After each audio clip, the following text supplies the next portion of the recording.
The first sound you hear is the faint ringing of a church bell. Slow, hollow, then silence. A man's trembling voice breaks through. They told us never to speak of it. That it would bring them back. Black screen. The next image. A torn black and white photograph. A group of solemn faces staring at the camera outside a weathered chapel. Every single one of those people, men, women, children, disappeared. No graves. No records. No explanation. Between 1904 and 1931, 312 people vanished from a single valley in northern Kentucky. The locals call it the hollowing. No one outside the region has heard this story until now. Ashfield, Kentucky barely appears on modern maps. Its main road still cuts through farmland that looks unchanged from a century ago.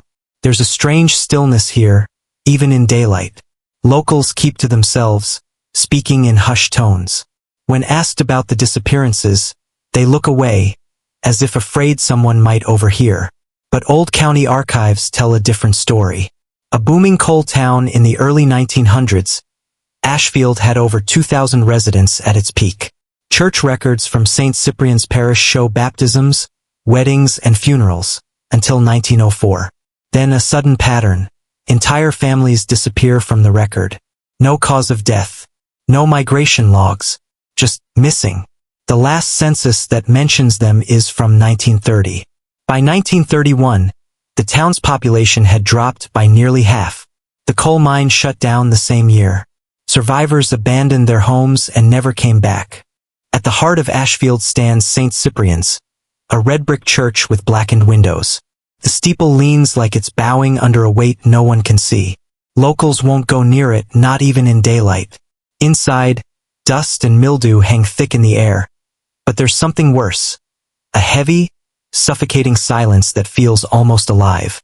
Old journals recovered from the rectory mention strange rituals led by Father Matthias Greaves, the parish priest from 1899 to 1931. His handwriting grows more frantic with each entry. He writes of dreams, visions of a weeping figure, calling him to the hills at night. By 1920, he describes fasting ceremonies, processions at midnight, and the belief that Ashfield had been chosen to bear the sorrow of the land. When the church was abandoned, the altar was left covered in wax and dried petals, like a ceremony had just ended. In the crypt below, something worse was found. Dozens of children's shoes, neatly arranged in a circle. Next to St. Cyprian's stood the Ashfield Orphan House, a sprawling wooden building that burned to the ground in 1932. The official report called it an accident, but witnesses said they saw no flames until after midnight and heard singing before the fire started. What survived was a single ledger of the children taken in between 1904 and 1929. Names, ages, dates. Almost every entry is marked with a final note, given to the hollow. There are no adoption records, no transfers, nothing to suggest where these children went. Local rumor says the orphanage was not a place of safety, but a place of selection. A woman named Mary Ellen Rowe, one of the last surviving nuns, testified in 1941 that they came for the ones who cried at night. When pressed on who they were, she refused to speak again and was found hanging in her cell 2 days later. To this day, no one has rebuilt on that plot of land. Animals avoid it. Travelers report hearing faint knocking from beneath the soil when they walk too close.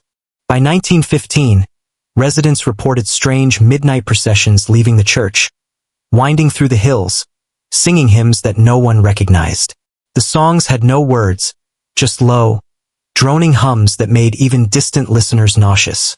One farmer, Ezekiel Parr, wrote in a surviving diary, "They walk with lanterns, but no one speaks, not even the children. And when the sun rises, someone is gone from their bed." Sheriff's reports show missing persons cases were quietly closed after the priests signed affidavits claiming the departed had joined the pilgrimage. No one questioned him. Not in Ashfield. Not back then. The procession stopped suddenly in 1931, the same year Father Greaves vanished without a trace.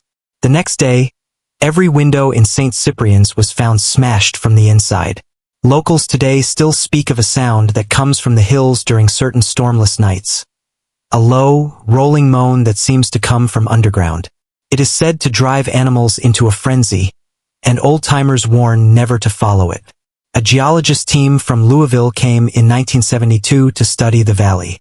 Their equipment recorded strange infrasound frequencies, far below human hearing range but strong enough to cause disorientation and dread. The team left abruptly after one member, Dr. Loring, suffered a breakdown and claimed she heard children under the ground. One chilling fact: the ground around Ashfield is riddled with limestone caves and forgotten mine shafts. Perfect places to hide something, or someone. County records tell of the Corbett family, one of the last households to stay in Ashfield after the disappearances began. Their property stood on the edge of the valley. In August of 1931, neighbors reported seeing them standing silently in their yard, staring toward the church. The next morning, the house was empty. A Bible lay open on the kitchen table, its pages soaked in what looked like black water.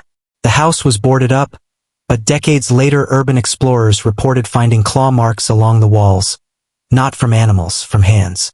Deep, desperate grooves as though someone had tried to climb out of the house. After their disappearance, the last few families left the valley within weeks. Ashfield was left to rot.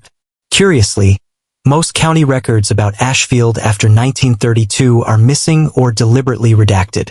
Entire census pages are blacked out. Newspaper archives from the time have gaps where coverage should have been. It is as if someone wanted Ashfield erased from memory. Local historians whisper that the diocese paid off the state to keep the story quiet, to avoid scandal. Survivors who spoke publicly reported being followed, harassed, and even institutionalized. The last known survivor, an elderly man named Lucas Webb, gave an interview in 1965. His final words before he died: "They took them to keep it from waking up, but it always wakes up again." In 1984, a demolition crew preparing to tear down St. Cyprian's Rectory discovered a hidden compartment beneath the floorboards. Inside were several water-damaged journals belonging to Father Matthias Greaves.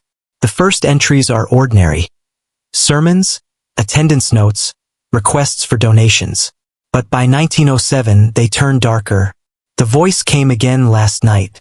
It weeps without sound, a hollow sob in my dreams. It asks for more, and I am weak enough to give it." By 1912, his handwriting is barely legible. Pages are covered in strange sigils, spirals, and diagrams of the human body. He writes that the valley is a door, and that his duty is to keep it fed. The last entry, dated April 2, 1931, is a single line written in what appears to be his own blood. "I can hear it in the walls now.